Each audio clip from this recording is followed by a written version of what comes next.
o movimento comunista pode lançar qualquer bandeira que interesse ao aumento do seu poder. Isso aí pode ser, por exemplo, o livre comércio. Karl Marx sempre defendeu o livre comércio, porque se não tem livre comércio, meu filho, o intercâmbio internacional é frouxo, e daí nós não podemos exportar a revolução para parte alguma. Você precisa, naturalmente, vamos dizer, da livre entrada de revolucionários em todas as nações. Se não há livre comércio, fecha a fronteira, agora como é que nós vamos fazer para botar os agitadores lá dentro? Então, hoje em dia você vê o pessoal achando que a coisa mais antagônica ao comunismo é o livre comércio. Por quê? Vão pelo conceito abstrato. Nem estudaram Karl Marx, nem Lenin, nem coisa nenhuma. Quer dizer, esse pessoal pensa de uma maneira simplória, que é para um comunista ler aquilo e dar risada. Pelo menos um comunista profissional mesmo, as antigas. Então, você só vai reconhecer a presença da ação comunista pela via organizacional, não é pelo discurso ideológico, não é pelas bandeiras levantadas. Por exemplo, o comunismo pode ser internacionalista ou antinacionalista em certos momentos, como foi na Primeira Guerra, e em outros lugares ele pode promover o nacionalismo. Então, por exemplo, como fez na África ou como faz na América Latina, porque descobriu que os interesses nacionais têm um potencial anti-imperialista ou anti-americano, então é preciso explorá-lo. Mais ainda, uma coisa é luta de classes, outra coisa é a luta entre potências. Não há medida comum entre essas duas coisas. Ora, você diz, nós queremos derrubar a burguesia, mas no momento existe um outro treco que chama o imperialismo americano. Então, nós estamos lutando contra a burguesia americana? Não pode ser, porque nós precisamos dela para sustentar o Partido Comunista. Foi a instrução que Stalin deu aos agentes comunistas nos Estados Unidos. Esqueçam o proletariado, cultivem os burgueses e o beautiful people das artes e espetáculos, porque esses vão dar dinheiro para sustentar o movimento. Então, não é a burguesia americana que está combatendo, é o Estado americano e a civilização americana, isso que está combatendo, mas sem tocar nas grandes fortunas. Você vê como isso pode ser enormemente complicado? Então isso quer dizer que um discurso anti-burguês nos Estados Unidos só servia para enganar trouxa, aqueles imigrantinhos italianos que tinham chegado na véspera. Esses ainda acreditavam nisso, mas o pessoal que estava atuando efetivamente no Partido Comunista, os revolucionários profissionais, nem tocavam na burguesia. Ao contrário, tinham as melhores relações, como tem até hoje. Você vê que se não fosse a grande burguesia americana, a esquerda latino-americana já teria acabado há muito tempo. Se não fosse Fundação Ford, Fundação Rockefeller, Fundação MacArthur, George Soros, Zuckerberg, etc., o pessoal da Microsoft, já teria acabado. Então, num determinado país, o movimento comunista pode estar seguindo, vamos dizer, o discurso ideológico clássico da destruição da burguesia e do poder proletário. Em outros lugares vai ter que fazer uma coisa completamente diferente. E as pessoas olharão, vamos dizer, o amador não reconhece a unidade disto. Por quê? Porque ele está procurando uma unidade ideológica e publicitária, de uma linguagem publicitária. Isso não existe. Estão entendendo a monstruosidade do erro que essas pessoas fazem a estudar o comunismo? Então, não há unidade ideológica, não há unidade de discurso, não há unidade sequer de objetivos. Só há uma unidade, a unidade do comando. E se perguntar de onde veio o comando do movimento comunista internacional hoje, vem de onde sempre veio, vem da KGB. E estreita associação com o serviço secreto chinês. É tudo uma obra de serviço secreto. Você vê que serviço secreto, no Ocidente, ele basicamente consiste de coleta de informações essenciais para a segurança nacional. Não é isso? Mas o serviço secreto no mundo comunista ele não é isso. O serviço secreto é tudo. Ele dirige a educação, ele dirige as publicações, ele dirige as normas morais, ele dirige a literatura e as artes. Tudo isso estava e está sob a administração da KGB, que hoje chama FSB, até hoje. Então isso quer dizer, é muito difícil você dizer quem está no comando. Você procura um grande líder. Você não vai ver grande líder algum, meu filho. O grande líder não manda nada comparado com a KGB. Gorbachev, quando estava lá, comparado com a KGB, não era nada. Tá certo? E Yeltsin também não. Então, veja, com todas as transformações que a Rússia passou, quem terminou na chefia? O chefe da KGB. É? Como não poderia deixar de ser? E vai continuar sendo sempre assim. Não há a menor possibilidade de a Rússia se transformar numa democracia. Nem a China. Eles estão comprometidos com isso, eles só sabem fazer isto. Agora, por exemplo, qual o objetivo chinês no Brasil? Implantar a sociedade sem classes? Ora, você está brincando comigo? É? O chinês está lá para comprar tudo a preço de banana. É? E promover o quê? O capitalismo chinês. Que é o quê? Que é dependente do governo chinês. Você sabe quem é o maior investidor na China? O exército chinês. Então isso quer dizer que a ocupação econômica através das fibras chinesas já é ocupação militar virtual. Né? E o empresário brasileiro, sempre pessoas tão sábias, né? No Brasil, se eles recebiam dinheiro do pai, ele já acha que ele é Albert Einstein. Né? Os chineses mudaram, eles não são mais comunistas, eles só querem fazer negócios. É assim que os caras pensam, meu Deus do céu. Porque não entendem, vamos dizer, a complexidade, a diversidade de situações, ou como dizia Trotsky, desenvolvimento desigual e combinado. Ou seja, você tem vários países em diferentes estágios do movimento da transformação revolucionária e você precisa variar a sua estratégia e tática em cada um conforme a situação local. Claro que existe. Eu estou falando tudo isso sem contar a possibilidade de erros. Como cometeram erros no Brasil? Não é isso? Quando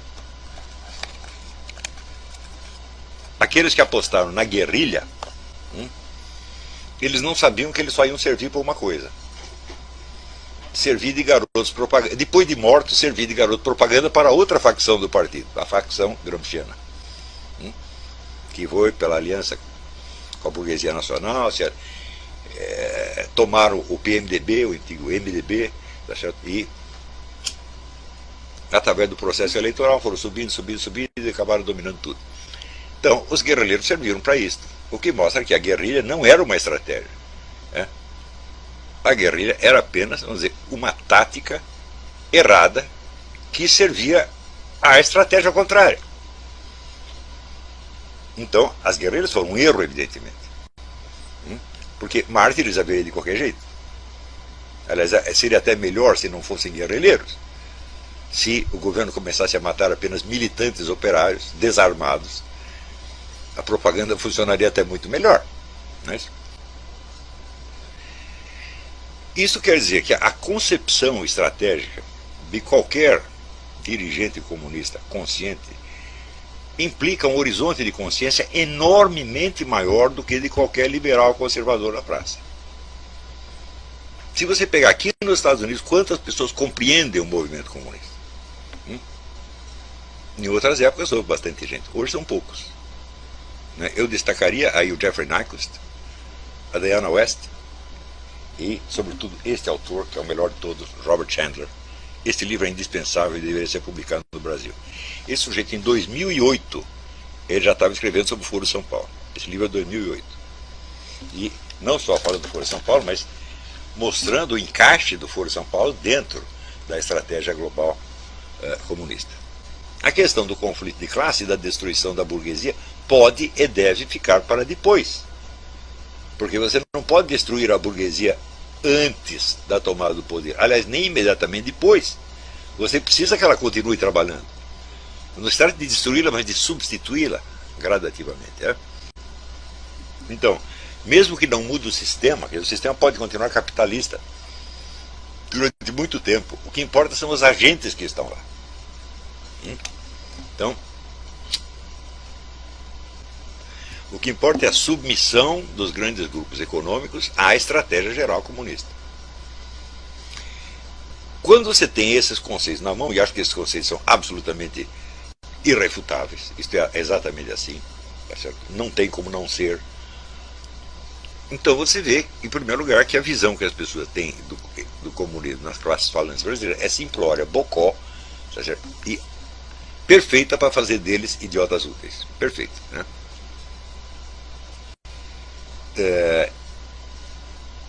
Em segundo lugar, você acaba vendo que a influência do movimento comunista, tá certo, na política brasileira é imensamente maior do que você pode imaginar. Né? Porque qual é a tradição dominante nesta política? Né? É a tradição getulista, trabalhista getulista, do Estado assistencial. E esta política serve, obviamente, aos interesses do movimento comunista, que sempre a apoiou. Isso quer dizer, o comunismo domina o cenário político nacional há décadas. Ao ponto de que, quando veio um governo militar prometendo eliminar o comunismo, o que ele fez? Seguiu as mesmas políticas estatistas e assistencialistas do Partido Comunista, porque a imaginação dos caras não vai além disso. E, mais ainda, por que os militares não fizeram, na verdade, nenhuma propaganda anticomunista? Tem inibição mental. É aquela ideia, não vamos falar porque isto vai dar força ao inimigo. Então, é política do avestruz.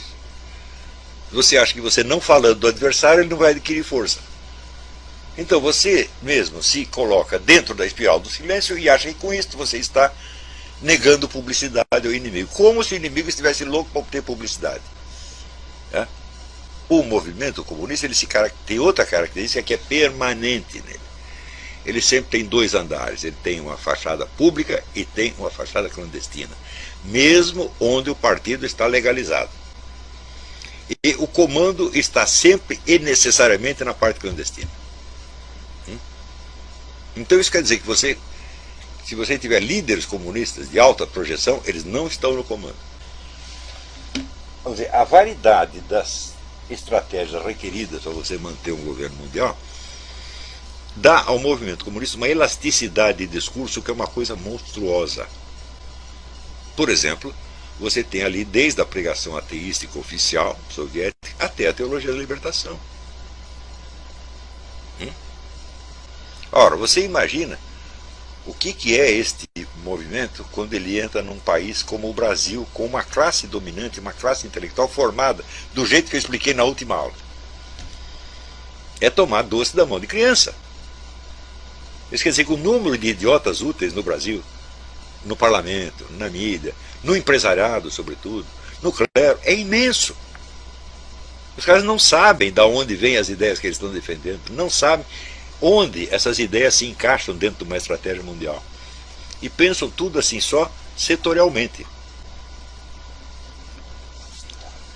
E é aí que você vê o mistério. Na década de 90 se diz, bom, agora não há mais comunistas. Eles sumiram. Eles sumiram e estão por toda parte, estão governando tudo, estão mandando em tudo. Estão cada vez mais invisíveis. E é claro que contra isso sempre se levantam os chavões de sempre. Ah, você está vendo comunista embaixo da cama? Uma vez um deputado gaúcho falou isso para mim. Você está vendo comunista embaixo da cama? Eu falei, não, embaixo da cama não, eu estou vendo em cima da cama. Ele foi lá, já comeu você acordou com uma vasta dor no traseiro e você não sabe de onde veio essa dor. E é exatamente esta a situação. Então, é o problema do horizonte de consciência. Quer dizer, quando o Sun Tzu diz, conheça o seu inimigo, você tem que abarcar o horizonte de consciência dele, abarcar e transcender, você tem que ir além. Não tem outro jeito. Agora, você acha que alguma das pessoas tem um horizonte de consciência, por exemplo, comparável com, sei lá, com o do Stalin? Capaz, assim, de manipular 20, 30 países ao mesmo tempo? Claro que não. Nem se esforçaram para isso.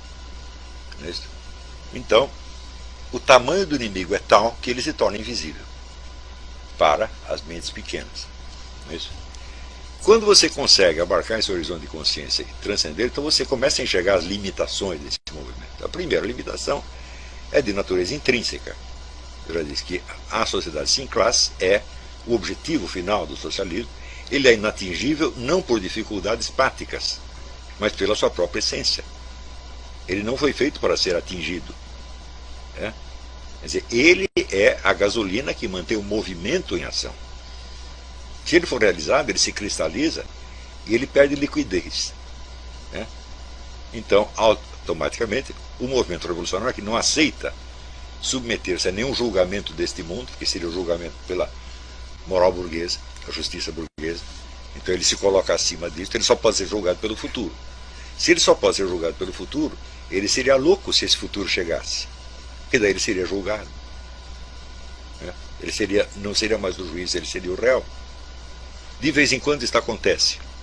Algum comunista decide fazer as contas e diz: olha, isso aí deu tudo errado, meu. O número de defecções, de desilusões é muito grande.